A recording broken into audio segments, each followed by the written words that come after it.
Stone crusher owner association की तरफ से तवी बेल्ट की एक रिप्रेजेंटेशन के नाते आज आपके सामने है और हमारे साथ हमारी पूरी टीम श्रीमान विजय शर्मा जी, श्रीमान सन्नी गुप्ता जी,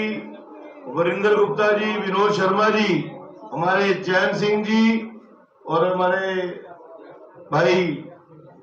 सुमन जी और प्रवीण चौधरी जी।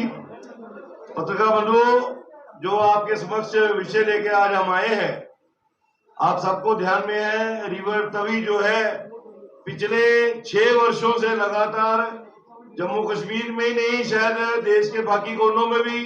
चर्चा का कारण रही है। और उसका सबसे बड़ा कारण था 17/11/2016 को कुछ वेस्टेड इंटरेस्ट के लोगों ने, जिनका तवी से कोई सरोकार नहीं था, ऑनरेबल हाई कोर्ट में एक PIL दायर की कि तवी के अंदर इलीगल माइनिंग चलती है,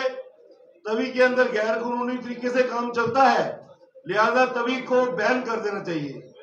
अनफॉर्चुनेटली उस वक्त ऑनरेबल हाई कोर्ट ने उसको वेटे देते हुए एक ब्लैंकेट बैन तवी के अंदर माइनिंग को लगा दिया गया। और बाद में उसके बाद कई किस्म की इन्वेस्टिगेशंस भी हुई, लगातार चर्चाएं भी चली। तवी के अंदर एक स्टोन क्रशिंग इंडस्ट्री स्टैब्लिश्ड है और एक ऐसी इंडस्ट्री जिसके बलबूते पे सैकड़ों हजारों घरों की रोजी रोटी का साधन जुड़ा था। और वो industry established industry with due permission of geology and mining department, with all NOCs from pollution control board और DIC जम्मू द्वारा रजिस्टर्ड इंडस्ट्री थी। अनफॉर्चुनेट बात यह था कि उस PIL में कहीं नहीं लिखा गया था कि वहां जो क्रशर लगे हैं वो यूनिट होल्डर इलीगल माइनिंग करते हैं। गोलमोल सी एक PIL दायर करके तो एक ब्लैंकेट बैन लगा दिया गया। तो अल्टीमेटली जॉर्जियन माइनिंग ने जब कुछ और तो हुआ नहीं तो स्टोन क्रशिंग इंडस्ट्री को बैन करने का प्रयास किया। अलबत्ता आप सबको पता है कि हम लोगों ने अपनी लड़ाई लड़ी और अपनी लड़ाई में हम लोग कामयाब भी हुए। हमने उस जो हमारे यूनिट सील हुए थे हमने वो डीसील करवाए और with due permission of geology mining हम लोग वहां काम करते रहे। लेकिन लगातार तवी का जो बैन है उसको हटाने को लेकर सरकार के साथ हमने जद्दोजहद की। हमारे काउंसिल, हमारे एडवोकेट, सीनियर एडवोकेट पराग शर्मा साहब ने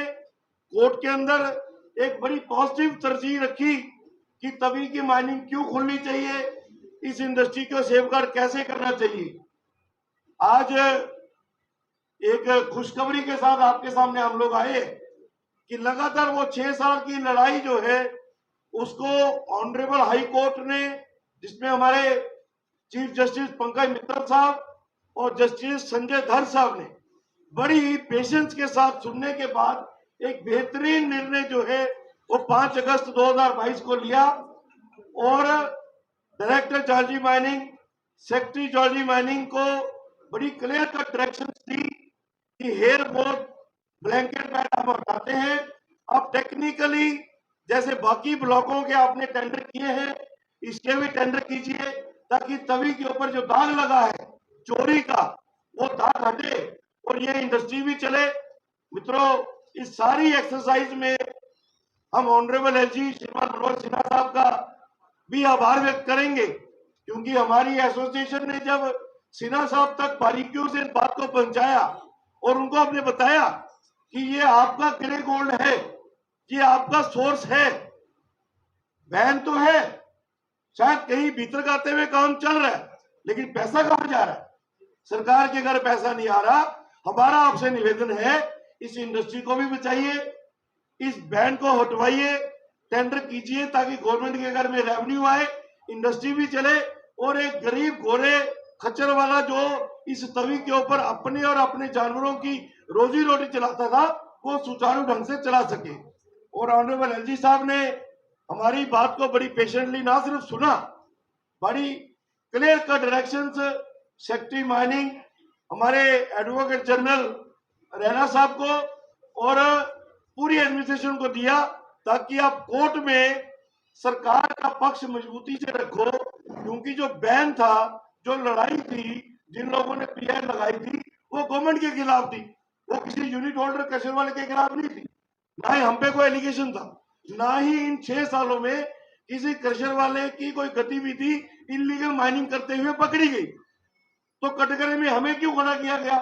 अलबत्ता हमने लड़ाई अपनी लड़ी, हम उसको जीतने में कामयाब भी हुए, लेकिन ये जो एक सामाजिक लड़ाई जो हमारे एडवोकेट पराग शर्मा साहब उनकी एक बेहतरीन टीम लड़ रही थी, उसको भी एक कामयाबी का चेहरा देखने को मिला 5 अगस्त को, जिसके लिए हम ऑनरेबल हाईकोर्ट के दिल की गहराइयों से शुक्रगुजार है कि आपने इस इंडस्ट्री को सेफगार्ड नहीं किया है, आपने हजारों घरों की रोजी रोटी को बचाया है, और आपने जो एक तवी पे इल्जाम लगा था कि तवी चोरी हो रही है, उस चोरी के दाग को हटाया है।